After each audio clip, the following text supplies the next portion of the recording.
Yang kedua adalah apa yang dilakukan oleh orang tua ini terhadap persoalan dan pergumulannya adalah di ayat yang ke-22. Dia tidak memerintah atau meminta paksa kepada Tuhan, tetapi dia datang dengan sangat memohon kepada Tuhan Yesus supaya Tuhan Yesus dapat menolong dia. Ayat yang ke-22 kita coba baca bersama-sama. 1, 2, 3, ya. Dan seringkali roh itu menyeretnya ke dalam api ataupun ke dalam air untuk membinasakannya. Sebab itu jika engkau dapat berbuat sesuatu, tolonglah kami dan kasihanilah kami. Ayat yang ke-22 dikatakan di situ di bagian B. Sebab itu jika engkau dapat berbuat sesuatu, tolonglah kami dan kasihanilah kami.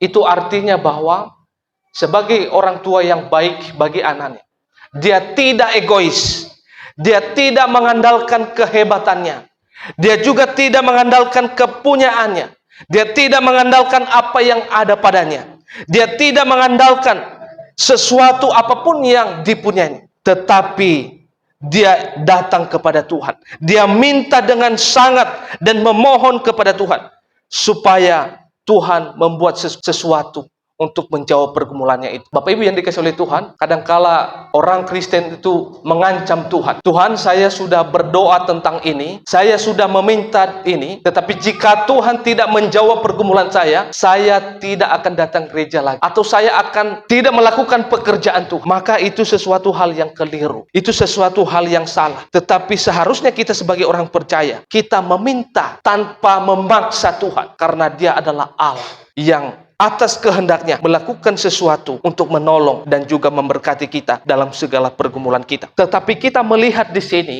dalam pergumulan seorang ayah ini, dia mengatakan kepada Tuhan Yesus, tolonglah kami dan kasihanilah kami. Itu artinya bahwa dia meminta dengan sangat, dia memohon dengan sangat supaya Tuhan Yesus berbuat sesuatu tentang pergumulannya. Maka dengan demikian Bapak Ibu yang dikasihi oleh Tuhan, inilah yang dilakukan. Poin yang kedua, yaitu Bapak ini dia tidak meminta paksa kepada Tuhan Yesus, tetapi dia memohon supaya Tuhan Yesus berbuat sesuatu atas pergumulannya. Yang ketiga Bapak Ibu yang dikasihi oleh Tuhan, apa yang dilakukan oleh orang tua ini terhadap pergumulan, terhadap persoalan, terhadap kesulitan yang dialami. Yang ketiga adalah dia teriak, mengakui ketidakpercayaannya dengan kuasa Tuhan atau dengan Tuhan. Jadi yang ketiga yang dia lakukan adalah atas pergumulannya, dia berteriak, mengakui ketidakpercayaannya dengan kuasa Tuhan maupun juga dengan Tuhan. Ayat yang ke-24 kita baca bersama-sama. Segera ayah,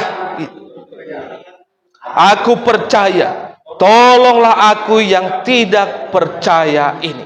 Bapak Ibu yang dikasihi oleh Tuhan, ini membuktikan bahwa orang tua ini, dia jujur dari hati yang paling dalam, bahwa sesungguhnya dia tidak percaya dengan kuasa Tuhan. Orang tua ini dia jujur dengan keadaannya yang tidak percaya dengan kuasa Tuhan, atau dengan kuasa kesembuhan atau pemulihan yang datang daripada Tuhan. Juga orang tua ini dia tidak membohongi dirinya sendiri, ketidakpercayaannya kepada Tuhan. Jadi Bapak Ibu yang dikasihi oleh Tuhan, seringkali juga kita sebagai orang percaya, kita sudah mengaku percaya, kita sudah mengaku dengan mulut, tetapi hati kita sesungguhnya belum sungguh-sungguh. Maka poin yang ketiga yang orang tua ini lakukan untuk supaya Tuhan jawab pergumulannya, supaya Tuhan berbuat sesuatu atas persoalannya, maka dia mengakui dari hatinya yang paling dalam.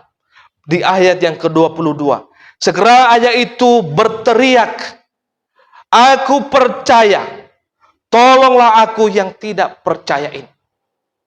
Jadi itu membuktikan dia jujur dalam hatinya yang paling dalam. Dia jujur dengan keadaannya yang tidak percaya dengan kuasa Tuhan. Maka Bapak Ibu yang dikasihi oleh Tuhan, orang yang sungguh-sungguh percaya, pasti Tuhan akan menjawab segala pergumulannya. Seperti yang dikatakan di ayat yang ke-23.